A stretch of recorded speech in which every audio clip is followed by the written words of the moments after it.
Hi, welcome to the video. So in this video I'm going to talk about the very basics of reading rhythms. So I'm just going to cover note values, how long each note lasts, and time signatures. And then I'll show a few simple strumming examples you can practice too to get your rhythms down better.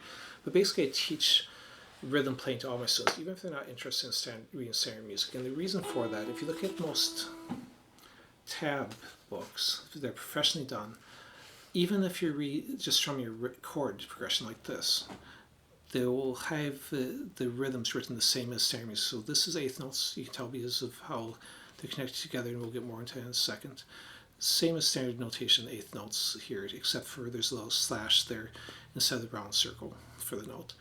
Now, if you look at this section, this is the tab part written in standard notation. So there's no actual rhythm written down here, but if you look up here, you can read the notes from the tab and the rhythm from up here. In this case, you have 4 eighth notes and then a tie into a half note. And so that way, if you can read the rhythms, you can get the rhythm from the standard music or for the strumming, and then still read the tab. Now, sometimes for tab, you'll also see it written this way over here with the numbers and then the stems coming. In this case, this one is a quarter note, and this one's a half note, and it'll be attached right to the numbers. I don't see that often. Usually it's written as 2 separate lines like what I just showed you. In the middle, that's again the strumming, and it's more of the dash or line rather than circles, and then the first one is your standard notation. So reading rhythms will help you. Plus, it just makes you a better rhythm player. It makes, if you can practice with the metronome and know exactly how it lines up with the beat, that will make your rhythm playing stronger. So let's go and jump into this. First, time signatures. So if you look back to the music, the space between the lines is a measure or a bar. Now, if you look down here at the bottom corner over on the other side, you see at 4/4. That's like a common, what's called common time, or in some instances even shown with just C, which represents common time. Time signature. What the time signature represents is the top number tells you how many beats in that measure. So in this case, there's 4 beats. And the bottom number tells you what equals a beat. So the 4 represents a quarter note. So if you look down at quarter notes, that would equal 1 beat. If it had 8 on the bottom, that would mean an eighth note equals 1 beat. But we're going to just stick with the 4/4 now.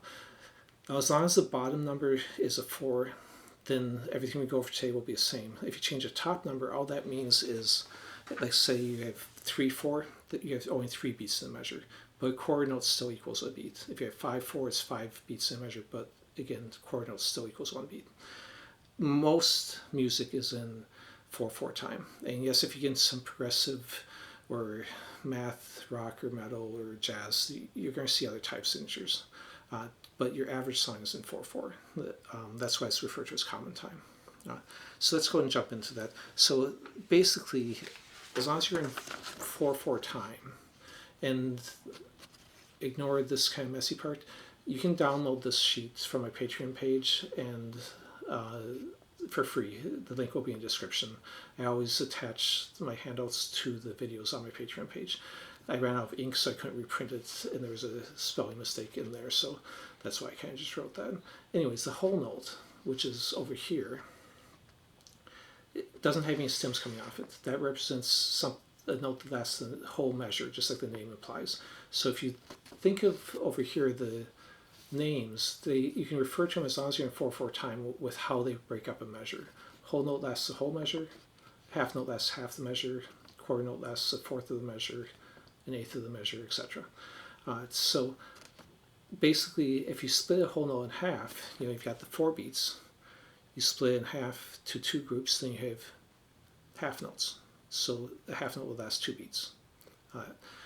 If you split the half notes in half also, then you have quarter notes, which gets down to what we originally talked about, 1 per beat. So for example, if I demonstrate that with, and this would be the same whether you're playing a single note or strumming a chord, doesn't matter. If I do a whole note, it just tells you how long it lasts. It doesn't tell you what you're playing as far as notes. So if I'm doing like at 2 half notes, that would sound like this. 1, 2, 3, 4. So again, each one has 2 beats, versus a whole note would be 1, 2, 3, 4. So they're both strummed on the first beat, but it's how long do they sustain. Now, if you wanted to last some other grouping, you can add in rests too, or if you want silence. Basically,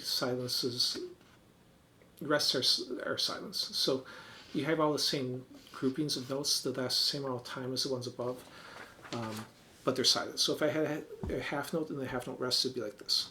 1, 2, 3, 4. Now, if you don't have any open notes, you can just release pressure on the notes and that will get silence. But if you have something that has a lot of open notes, like an E minor or something, if I release pressure, unless I cover it up with this hand, you're going to still have the open notes ringing out. So usually I'll cover with the edge of my hand so I make sure I don't miss any strings. And then you can get your good rest there that doesn't have any notes ringing out. So let's keep going with this. So chord notes, 1 per beat. Eighth notes, now you have 8 in the measure. So if you think you've got 4 beats, but now 8 notes. So you're just going to go 2, 4, 6, 8. Each beat has 2 notes in it. So if my beat's going 1, 2, and I play 8th notes, 1 and 2 and 3 and 4 and you can count it however you want. 1 and 2 and is a common way. So you're just making a sound with your counting for each note that you're playing. So that'd be 8th notes. And 8th notes you can tell by the line connects them together. Doesn't matter if the line is above or below. It's just the line connecting the notes together that makes it 8th note. And if there's a single 8th note like right there, then you have that little flag, or you see another one over in the middle of the page. They can either hang down if the stem is going up, or come up if the stem is going down. That's still an 8th note, but you just have one of them. So with one of them, it lasts half a beat. If you have 2 of them, you can think of it as 2 per beat. Same thing. Now if we go on 16th notes, that lasts 1/4 of a beat, or they're grouped in 4s usually if you're playing that many 16th notes, because 4 of them equal 1 beat. So there's 16 in a measure, so 4, 8, 12, 16. You've got your 4 beats and 4 sets of 4 16th notes. So for example, I have 16th notes. That's often what you'll see in guitar solos and such. You could count like 1 E and and then again, it doesn't matter how fast the beat is, 1 E and a 2 E and a 3 E and a, like that. Now, you might assume 16th notes are always fast then, and chord notes are always slow, but it really comes down to a beat. So that's something else to take into consideration. Like if you do use a metronome, which I definitely recommend, you can download free metronome apps on your phone or computer. The number on the metronome they set it for, which then will click out the time for you, is the beats per minute. So if you're saying that it's 60 metronome, that's 1 beat per second. 120 would be 2 beats per second. So this is where the relationship between the notes is always the same. But if you change the speed, you could have, let's say I'm doing 8th notes at 60 metronome. That's 2 notes per second. So if I'm counting like 1/1000 on that, I'd be playing 2 within that second. 1/1000, 2, 1000, 3, 1000.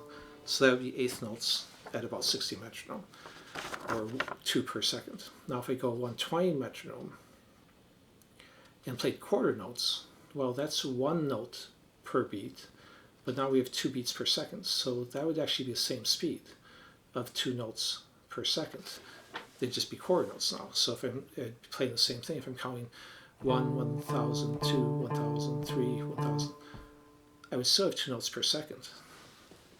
It'd just be quarter notes at 120 versus 8th notes at 60 metronome.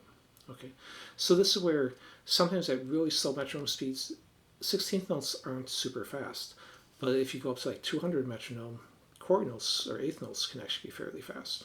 So don't be intimidated if you see something like 16th notes in a song. If it's got a slow beat, it might not be that bad. So something you can do is just take some basic rhythms.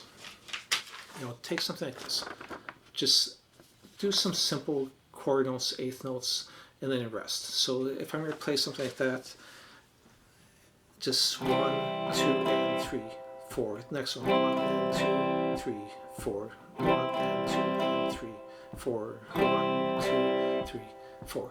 So you can work through some basic rhythms like that, like I just played on this side, and then you can just combine them together. So where you had rests, just put a different one of the groupings together to create different combinations of chord notes and eighth notes, and then that will allow you to expand out your rhythm playing a lot. And then you can keep expanding by adding half notes, 16th notes, and other things. And if you do like this video and are interested, please click like. If I see a lot of people who are liking it, a lot of people viewing it, I'll make a second video where I'll talk about triplets and dotted notes and tied notes and some of the other possibilities that go beyond these basic ones. But pretty much I only make sequels if the video is popular. If there's not a lot of people watching the first one, I probably will move on and make something different for it rather than a second one.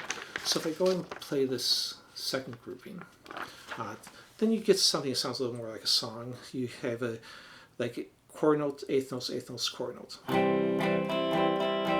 Or you might have 2 eighth notes, chord note, 2 eighth notes. So again, if I count that, 1 and 2, 3, 4, and, or chord note, eighth notes in the middle, 1, 2, and 3, and 4. So those are some of these ones I was playing over here. Anyway, so that's a good thing to try. Just make up rhythms, mix and match any of the ones you have off the sheet that, again, you can just download and create your own things, or just look through songs and try and play them. Anyways, we'll leave it at that for today. Thanks for watching.